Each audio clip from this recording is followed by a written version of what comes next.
Hello everyone, welcome to another episode of Magic Arena, and today we are taking a look at some of the newest changes in Alchemy. So pretty much, I'm not going to summarize all the changes because there are quite a good number of them, but the TLDR is that they've updated a lot on the Elves, they've updated a lot on the Warriors, subtype, because those are pretty much the Warriors they've updated to play better with equipment. The Elves they've pretty much updated to just play better altogether. I figured I'd try something out along the lines of either one of the two, but it's very late. I'm very tired. I kind of wanted to just play something simple. And I realized that there are actually a few other cards from Alchemy that I haven't paid attention to. So I just want to keep it simple, so we are going with we're going with an Alchemy equipment deck. I will also note that one nice touch for this event is that you can play with, it's an all-access event. Your deck will end up on the invalid deck list, but you can still select it and you can still play it. So that's a very important distinction. So that said, it's not so much about we got new equipment, but it's about really taking advantage of all the reconfigures, so we pretty much never run out of creatures. Our Alchemy edition is our main Alchemy edition here is Foundry Beetle. So first strike, equip creature as first strike, so no impetus to reconfigure onto a creature quite right away, but it does have a neat ability. At the beginning of your upkeep, a random artifact card in your hand perpetually gains. This spell costs 1 less to cast. Now, a lot of our artifacts are relatively cheap.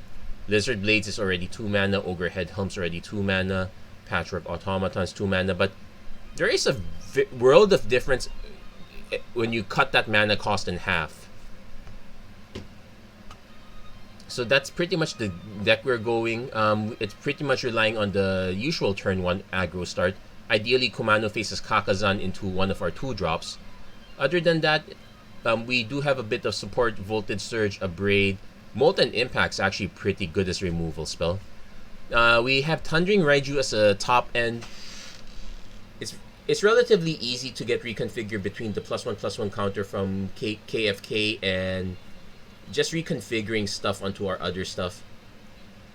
But this is pretty much our top end. We're not too heavily reliant on that. We're kind of taking more advantage of having creature lands to close out the deal. I will also mention we have a single Mech Titan core. I haven't really tested this. It's just more for the lulz. But with that, we're going with this one. At the very least, it follows my favorite philosophy: win fast or lose fast. It actually suits a person who's very tired like me. So definitely keeping this automaton into automaton into automaton. And we get a bit of a jumpstart with KFK.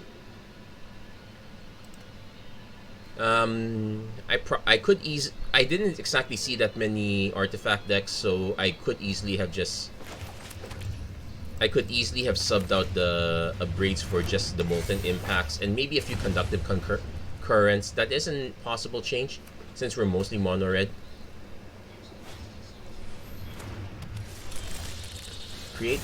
Becomes attached to a creature, create a token that's a copy, except okay, so it's a blade that generates another blade. Anyway, we'll start off with our 2/2 Patchwork Automaton. So next turn we will be swinging with we'll try to make this into a Dwarful Champion, so our opponent is going for the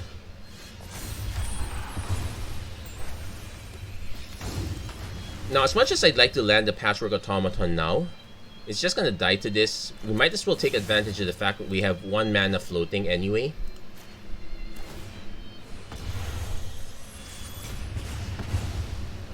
And basically deny them that early start.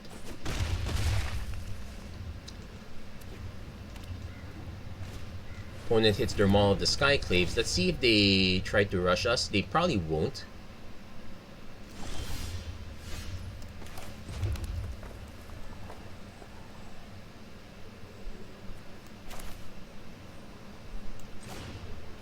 I'm actually gonna do it like this because we can get a 4/4. It helps us get a 4/4 and a 2/2 down easily. So nice combo. Then Thundering Raiju, we can play it. If our opponent just leaves this back, we can just slap something down. Opponent going for Nahiri. They might just go for the -2. Or they could swing with this, then just... Oh, they're making the core. They move the mall instead. Interesting play.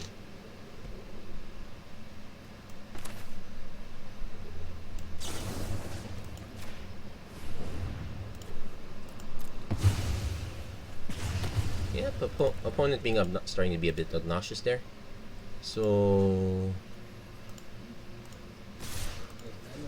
Going to threaten Nahiri a little bit. Opponent definitely blocks with that. Opponent can start moving stuff around, so probably just generate the +1, the 1/1, and move this on. So not quite perfect, I think. But that said, it looks like we finally have a good use for a Braid. Also nice that etching of. So opponent has a Rabbit Battery. They can just do the +1, the +1 maneuver. I might actually skip our opponent from Nahiri from this point on, as annoying as she is. Opponent will definitely get a 3/3. I can easily just go. I can easily just go Thundering Raiju. Armed Scavenger, that's fine. Okay, opponent is played out. Oh, we also hit the Lizard Blades.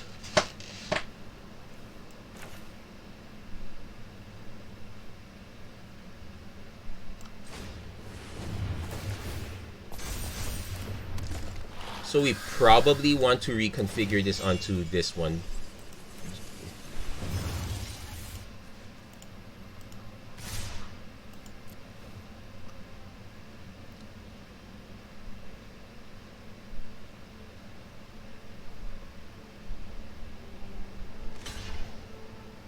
Not exactly the correct math. Technically, Maul of the Skyclaves with the first strike is actually enough to punch through the Patchwork Automaton. There's no need to slam the Rabbit Battery there. I actually just put it there to threaten something. No, opponent is actually going to just take 5, go down to 4. So they're going for the Arm Scavenge to draft the card. So they're going to start stacking up even more equipment. Now, ideally, I can, say, put a +1/+1 counter on Etching of Kumano.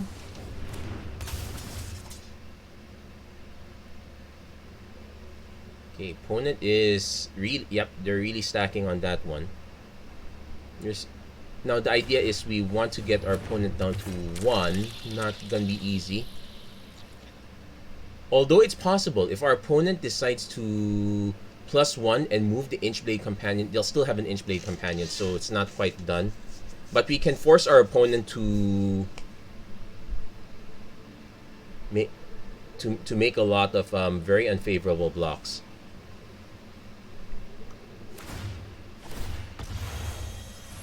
Nope, they're going just for the straight damage. So that's...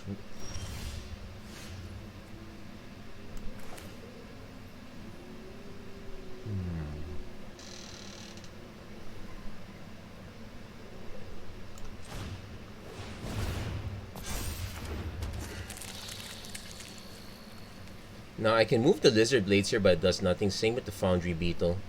I can just swing with Patchwork Automaton just to encourage the trade here, but that takes us 1 creature down. Though I can essentially just move this to Etching afterwards. It's actually not too bad, all things considered.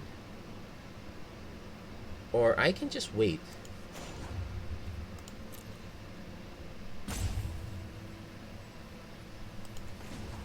Because our opponent is out of gas right now.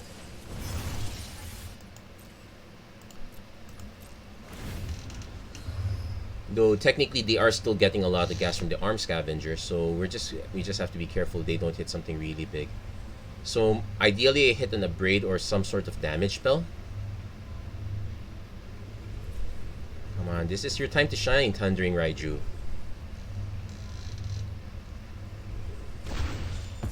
Opponent hit another Boots of Speed, so Probably just does a +1, so yeah, they're gonna load the board even more.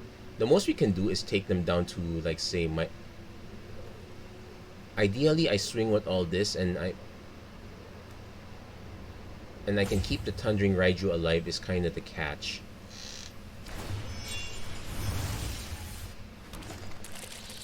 Mageblade Companion. They definitely will cast the boots.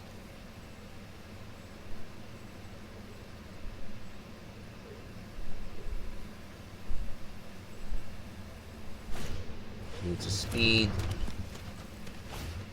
Into another Arm Scavenger, so yeah, sure. I welcome new allies. It'll be interesting if we can find a way to get 4 modified creatures, which might mean I drop the Foundry Beetle. We'll have to find ways to work around this. That's the caveat here. If I can find a way to generate enough value this way, we might be able to take them out. They have not shown any life gain. It is also not easy. Opponent opting not to attach. Not even this one? It's not like the boots is going to do anything. Well, spends it. They can't exactly swing with it. Well, technically they can. So we hit another Patchwork Automaton.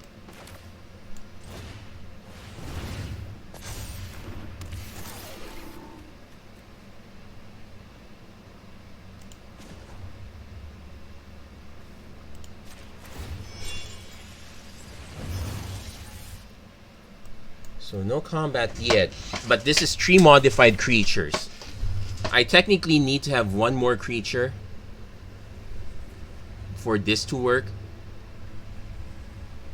Yeah, we're really stretching the boundaries here.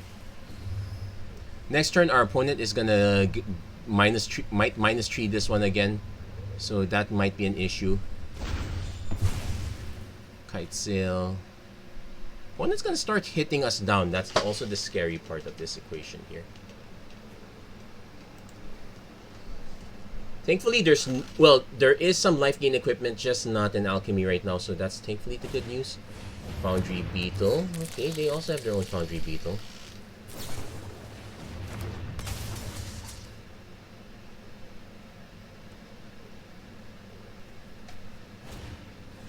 At this point, the opponent realizes that we're probably not going to attack, but it does, so they might be suspicious we might have something else. So basically, any other artifact would be nice because we can then deconfigure the Lizard Blades and then swing with Raichu for the kill.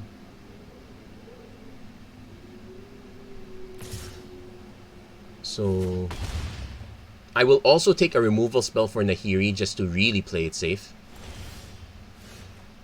Okay, there's a Bloodthirsty Adversary, which we can get the Voltage Surge. No, we can't get Voltage Surge this way.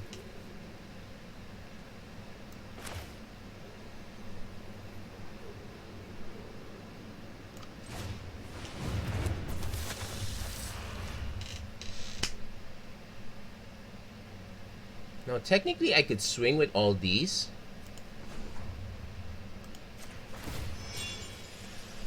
The only caveat is the Foundry Beetle. I'm going to end up trading with the Foundry Beetle here.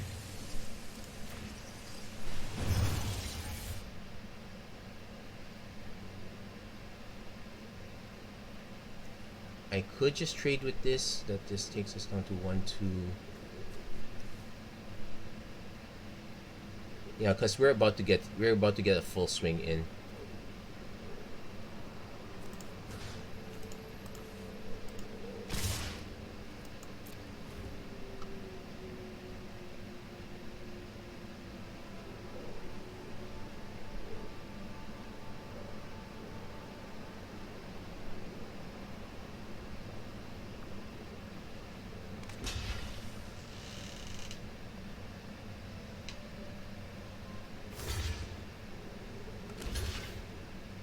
Okay. I'm actually perfect with that, but now let's see, 6, 7, 8, 9, 10, 11, 12, 13, 14, yeah. We unfortunately kind of stalled out. I had that I had the Tundring Raiju idea, but I just did not have enough for it. Maybe I could have swung once and just to get the damage through, but well, I still think that it was worth the. I still think it was worth a shot there. So we didn't win that one. Well, but we'll keep trying. Maybe I should actually bring up the number of Braids back to 3, but I think between the Voltage Surge and the Molten Impact, we should be fine. We're supposed to be the aggro. It's just a shame we stalled out a little bit on that part. So definitely keeping this.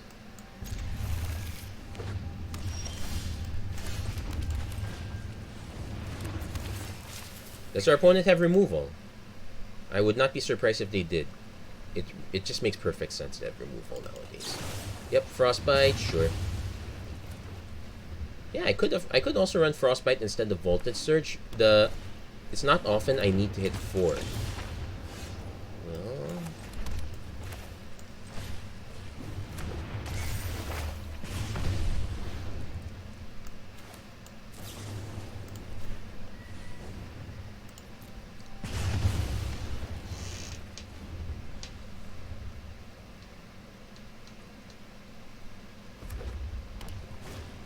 opponent goes Reckless Stormseeker.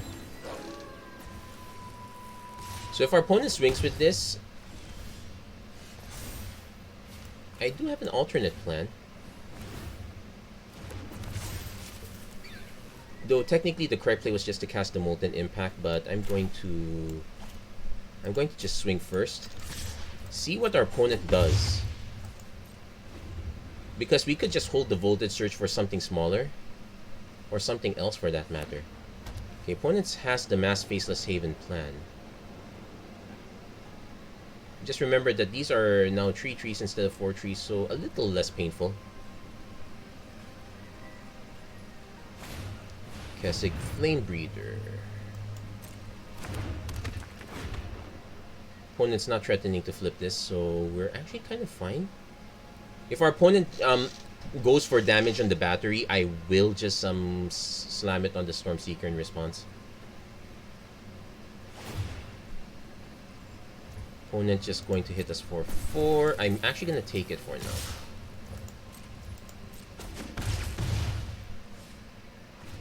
Opponent goes Fireblade Charger. A little bit scary.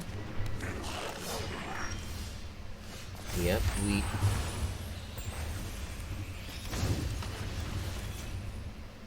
we do have to cast something though, otherwise this flips.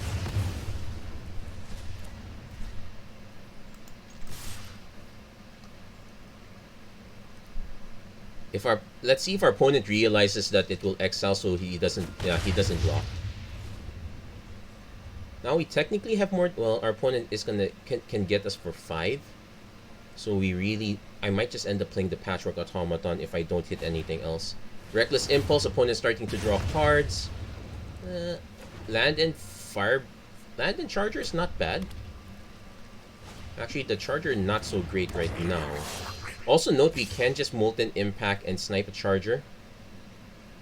Oh, opponent has it. Does our opponent have a removal spell? They might. Ideally, they don't take out Etching because it does counter their Chargers a bit.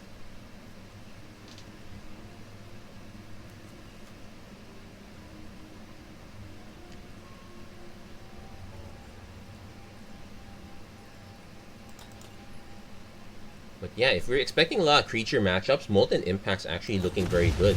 Opponent just doming us for 2. I would love to play this, but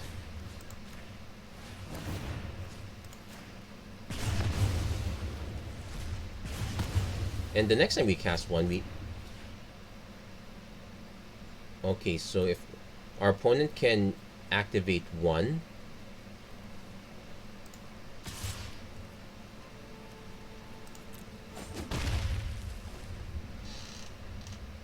yeah, just a little bit awkward. And I might leave the Den of the Bugbear alone and just block the Fireblade Charger if our opponent goes for that. If it's Faceless Haven, no, I have to take it. Goldspan Dragon. Opponent Opponent going for the big guns. This is, yep, awkward time to only have 4. So I might just play the other rabbit battery just to... Opponent might have a removal spell if they're threatening it this way. Yeah, because it's when it attacks, they get a treasure token. I have to go for it because there's a big difference between... I have to go for it. It is what it is.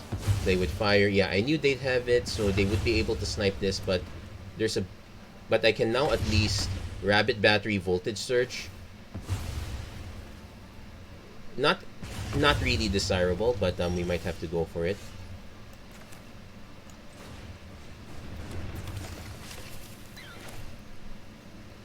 We'll attack first because we're gonna sack it anyway. But yeah, quite unfortunate we got stuck on 2 lands for the most part.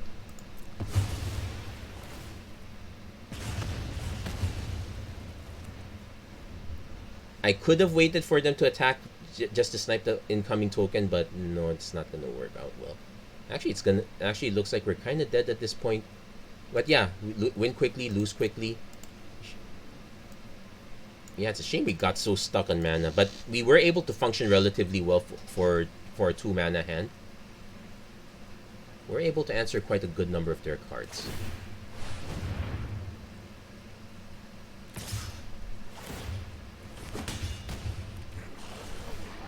Yeah. I might just play the Bloodthirsty Adversary just to... But our opponent has a lot of choices for blocks, so we're... Because they could just choose to swing with Faceless Haven instead. So, yeah, we can concede this one relatively easily. Unfortunately, we got stuck on 2 lands, but... Anyway, at the very least, it's letting me finish that one... finish that one daily. It's for 750 as well, so I'll take it. Come on, I validated this before. I got my 2 wins from this deck.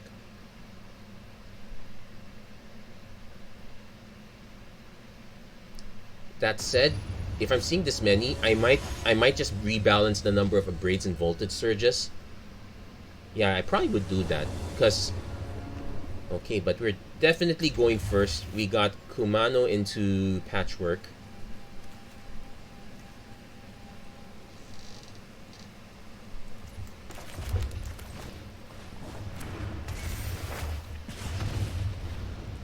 There's also Kumano into Rabbit Battery, but that feels very poor.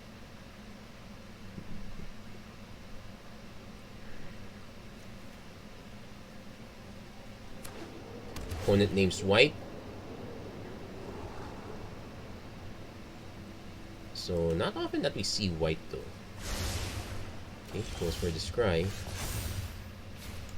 Yeah, definitely playing Patchwork here, because we can just do Rabbit Battery, Rabbit...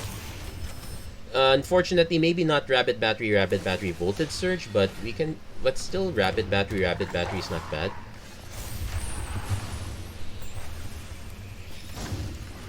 And in fact, we can we can do Rabbit Battery. I can Voltage Surge this right now. I can also just reconfigure onto this to play it safe. Let's hope they don't have a pump effect. That would be really awkward. Nope, they don't. So next turn we can go Rabbit Battery, Voltage Surge. If we have hit 1 more mana, Thundering Raichu looks like a thing. Oh, that's good.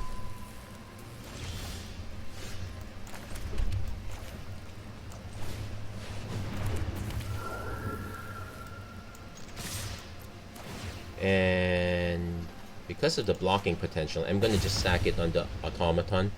If they decide to double block it, I'm perfect. No, they're double blocking the Raiju instead, so we'll snipe the Stormseeker. Opponent is down to 4. But we also have a Faceless Haven available. Opponent's gonna go for the Inquisitor Captain. Let's see what they hit off the top. Tovalar. Okay, not so great.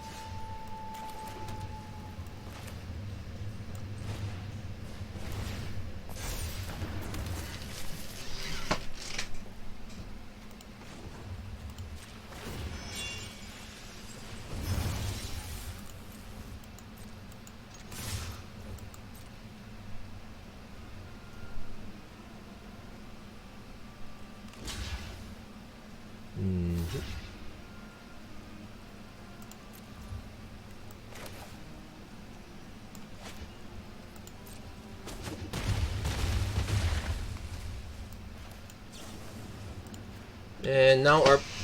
Nope, no sacrifice. The 2 damage is enough. And let's see if our opponent can... Also, we have Den of the Bugbear backup as well. Opponent's got Pack Leader. They probably have a second drop as well. Ascendant. Yet another Pack Leader.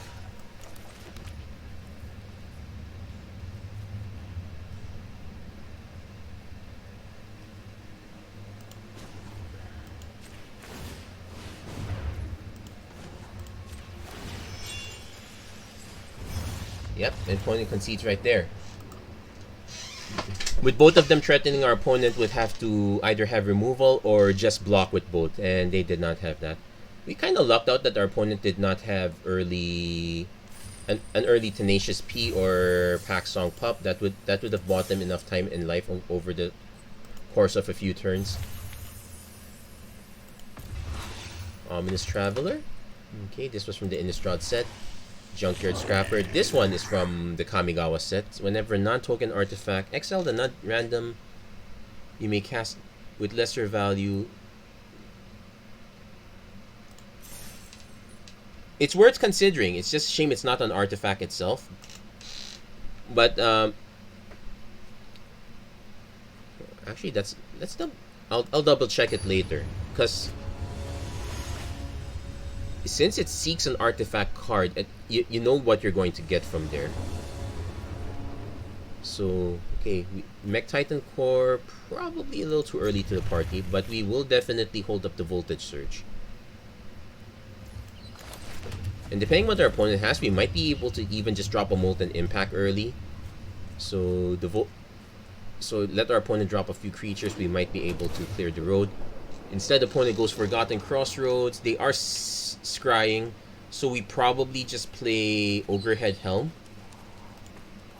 There is an argument for playing the core early, but no, we'll probably just play the Helm early. Actually, no. Never mind. We hit the Automaton. So turn 3, I might just play Mech Titan Core, hold up Voltage Surge.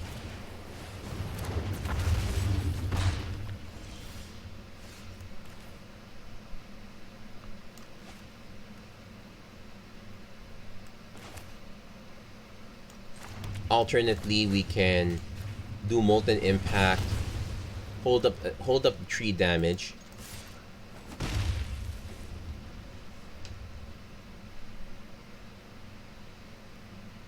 So if our opponent, say, drops a big dragon, we can do Voltage Surge without having to sack an artifact. Ideally, our opponent drops multiple creatures. That would make the Molten Impact Voltage Surge a bit more useful in that regard. Otherwise, I might just drop both of these guys and hope to hit 2 more artifact creatures.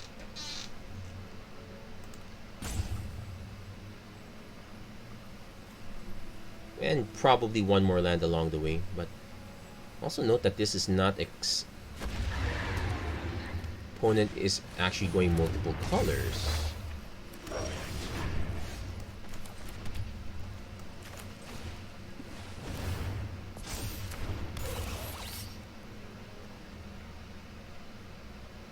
So our opponent might generate a bit of treasures. I'm concerned that, well, there's an Atsushi.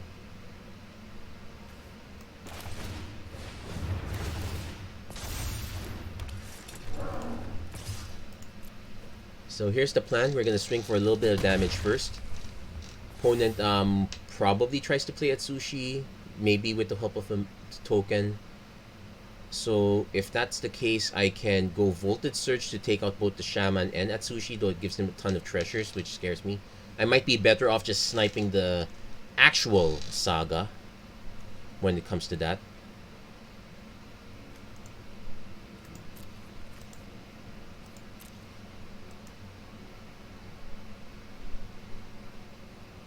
We shall see. Our opponent is taking their time deciding what 2 cards to discard, though.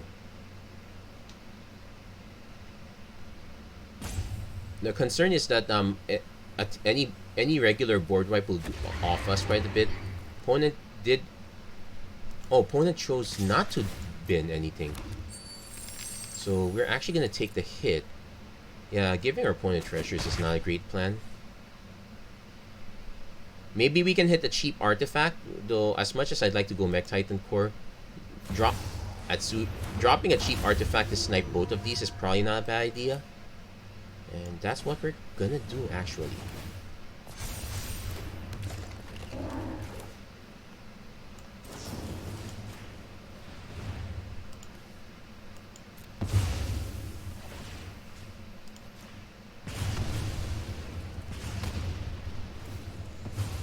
Opponent going for the 3 treasure tokens. Now this one can... I might just discard... Let's see, if they have a burn spell for Ogre Head Helm, that'll be Kyodai. So probably going to eat the Ogre Head Helm. It's a bit sad. I was hoping to draw cards. Yeah, Kyodai's a thing. Opponent can actually start making... Oh, it's non-legendary, so they're not copying Kyodai. They're not exactly copying Atsushi either. They will be copying Adult Gold Dragons, which is a bit of a scary thing. So if they swing with those first... Okay, so let's do some math. 4, 5, 6, 7... 8, 9... Okay, this... 8. And we're down to 10 already. I say we just go for it.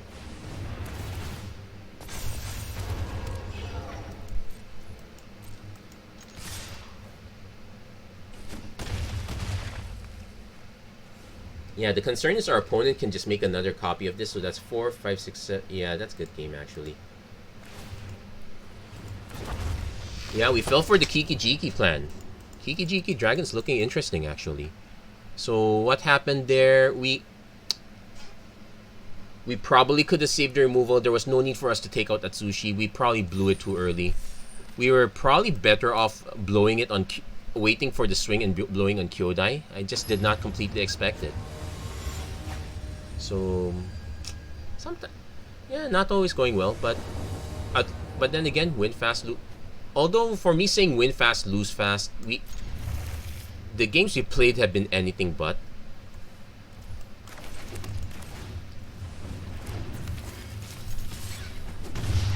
Also, I'm concerned that we might be hitting a big land glut at this point. Okay, never mind. Kumano faces Kakazan. Yeah, I guess we do drop this first. Because we don't have a confirmed tree drop. Prosperous Innkeeper. Actually, there we go. So we can now play Lizard Blades. And just reconfigure it onto here. Maybe our opponent blocks with Innkeeper. Oh, they are.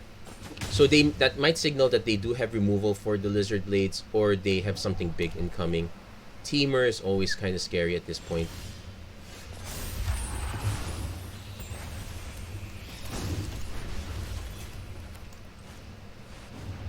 Let's see if they have the counter spell. No, they... Let's see if they have the removal. Dragon's Fire on the Blades. That's so their own... So not taking that much damage. But they're still taking a bit of a beating here. So... Next turn I can do Thundering Raiju.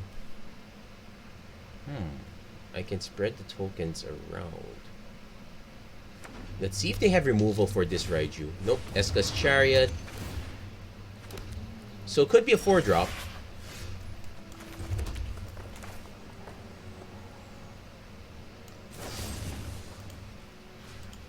Or it could be we just upgrade the thing just to get it over with.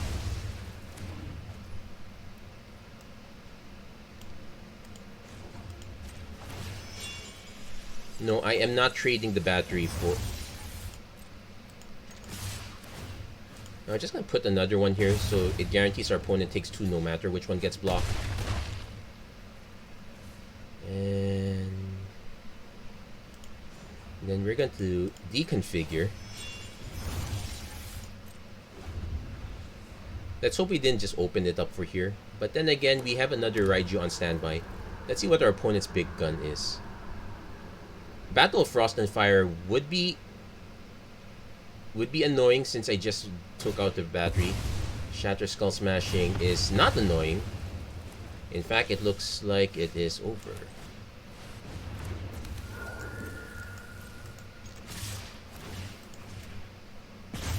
Yeah, gotta go fast.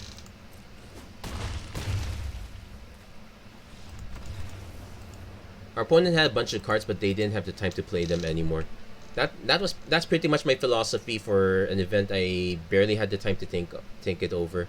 Like seriously, the event only just came up 12 hours ago, and so unfortunately for my time zone, it's not ideal. It's supposed to be a 2-day event, but well, technically it's one more day after this. Yeah, so it would be it's basically a 2.5-day event, which is fine. But hey, we have the weekend, but not all of us have that long a weekend to spare.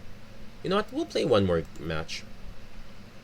Let's see how things pan out, and then we can call this episode. Definitely want probably readjust the voltage surge abrade balance. I think the molten impact is fine. Mech Titan core, yeah, it's a meme, right? I wouldn't take it too seriously. So definitely saying hi. We're gonna land something that's a bit more permanent. Turn 2 Faceless Haven, we can use it for Abrade. We have Voltage Surges for smaller stuff. It's a bit of a shame that well, we just kind of need one more red mana in this case. I still run the Faceless Havens because it's still a creature. It's just a bit on the awkward end of the spectrum. No, never mind, we hit it.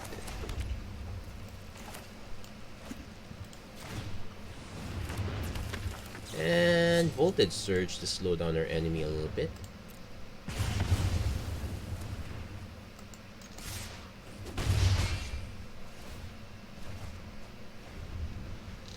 Now there is an argument for running more of these guys, but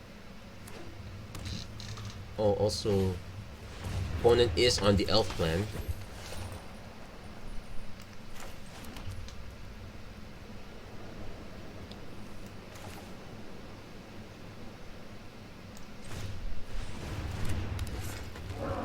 Now I have two choices. Well, actually no, I don't. By playing the Overhead Helm, I only had one choice left. I'm gonna offer the trade if opponent takes the block. Interesting. I would have figured that our opponent would have at least tried to get some value from Varys. Harald, King of Skemfar. It puts it onto your hand, so okay. It's about to go really wide. So it's a good thing that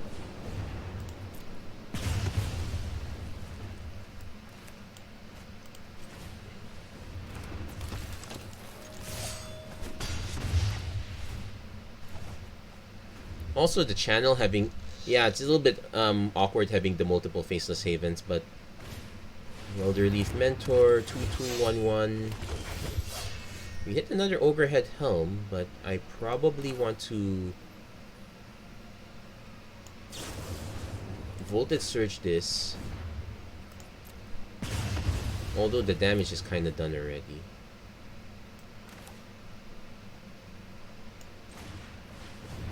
Probably not going to swing yet.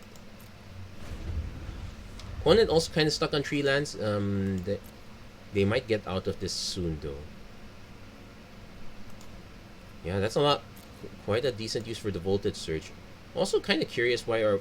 Well, actually there is one cause of concern. Canopy Tactician is now a 3/4, so with using up most of my Voltage Surges, I now have to draw Molten. I can also draw Lizard Blades. That also does the job.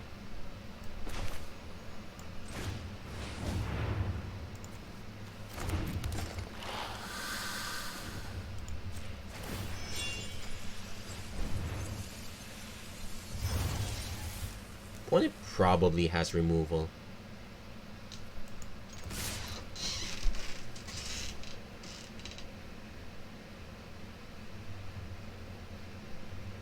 Am I willing to discard these two to draw 3? No, but I'm willing for our opponent to just take 2 anyway. That's also fine. So next turn that just lets me go Ronin, hold up a Braid. So as long as we dodge a Canopy Tactician, we're fine. Oh, Thundering Raiju's nice. Yeah, we'll go for that. Opponent might have another Infernal Grasp, but you know what? If they do, it's fine. Gonna swing. Yep, they had another Infernal Grasp, but it's also bleeding their life total a bit. They might be, yeah, they're forced to take this. They need to drop another creature, start their mana going. We just happen to have the Braid for it. Let's see what their 4-drop is. Realm Walker's not quite it. Let's see if they go for another drop. Sculptor of Winter.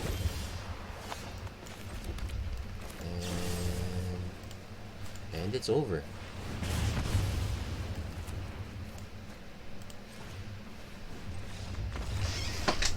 Yeah, a little bit unfortunate our opponent got stuck on the mana there. But, well, we'll take a win wherever we can. And there we go. That's going to be it for this episode. Just keeping it simple. Nothing too fancy. Just get as much of the work done as possible. And, yeah, try to enjoy it for as much as you can. That's going to be it for this episode of the Magic Arena Run. If you like what you saw, please don't forget to like, share, and subscribe. Turn on notifications and whatnot. And as always, thank you very much for watching. I hope to see you guys again next time. Take care. God bless. Stay safe wherever you are. Have a great week, everyone. Take care.